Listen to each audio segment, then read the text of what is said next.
So you're up over 100%. You're up over maybe even 200%, 300%, or even 50%. When do you cash out? How long should you be holding your cryptocurrencies for?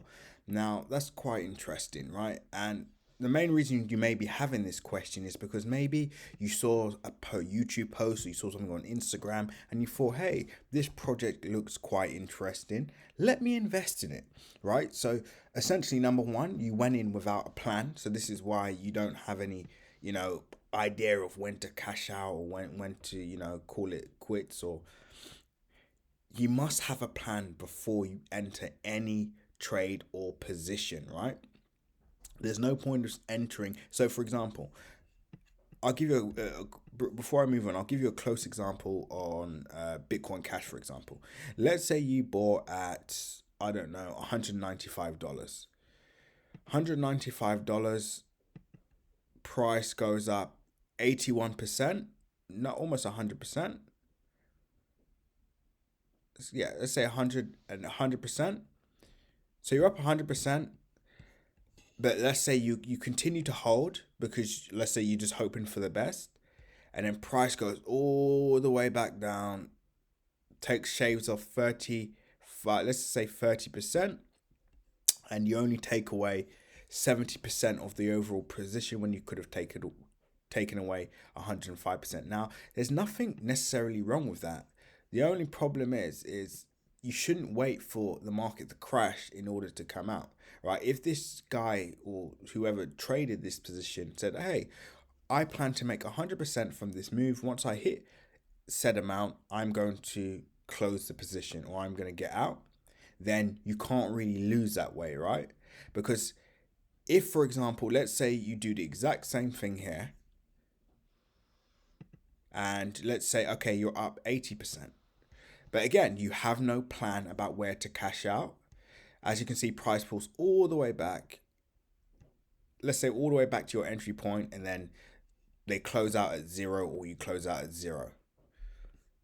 But then, as you can see, price is going back up to the upside, so you would have been in profit. Again, this can only happen if you trade without a plan. When you trade without a plan, no matter how much profit you're in, there's always a chance that you could still end up losing money or making no money at all, right? Whereas again, the same position, if you say, hey, I'm looking to take 80% once price goes up to the 649 area, as that's a key area of resistance, I'll take profit. You won't suffer these issues. Now, with that being said, when do you cash out? There's no right or wrong answer, as you can see from this example below. It all depends on your plan. So, for example, let's say you're planning to cash out, or let's say you're holding this trade position up until our all-time high. So 749%, back up to the 4,300 area. Price hits that area.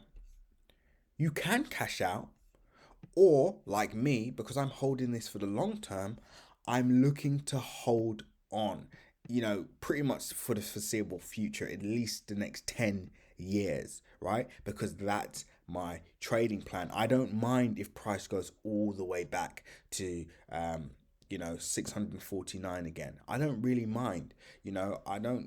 I plan to definitely ride this out, for the long term. And again, if you have a short term perspective and a short term vision of this, then there's nothing wrong with taking 100% here, taking 200% here. But the main theme that you're getting from this video is you have to have a plan, right? You have to have a plan.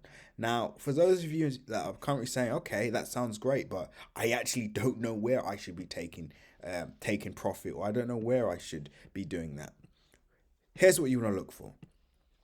You want to look for, from a technical perspective, key areas. So, for example, on a currency, cryptocurrency with some type of data, previous price data like Bitcoin Cash, you can look at key areas of rejections, right? So I'll give you an example. So here we have $649. So if someone bought from this area, they should be looking to take profit at 649. Let's say someone bought at this beyond the 649 area, they're looking to take profit around 1,000 200 or 1,005 or 1,500. That's the level. Why? Because these are key areas of support and of resistance. So this is where we see our most rejections.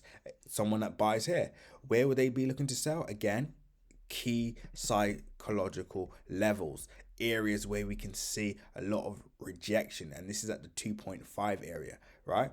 So this is what you're looking for when you're cashing out or you're selling. You're looking for areas that have reacted in the past. Remember, all technical analysis is looking at previous price data to predict where price could go in the future. And these areas, as you can see, are quite sensitive to historical price, especially this range that we're in now. You'll find anytime price hits this 649 area, we see price pull all the way back. But it looks like we're going to break our consolidation and break out. And where would our next range be? 649 to 1,578, right? So that's how you look to sell from a technical perspective. And again, if you're looking at, let's say, coins without any, historical data to look back on, like KSM, for example, then you do have to utilize a bit of fundamentals. So you have to look at the coin market cap, you have to look at fundamental data around the project, and also you want to maybe use a Fibonacci retracement tool. But as always, seize the day. Make sure you like, comment, and subscribe, and watch out for our next video.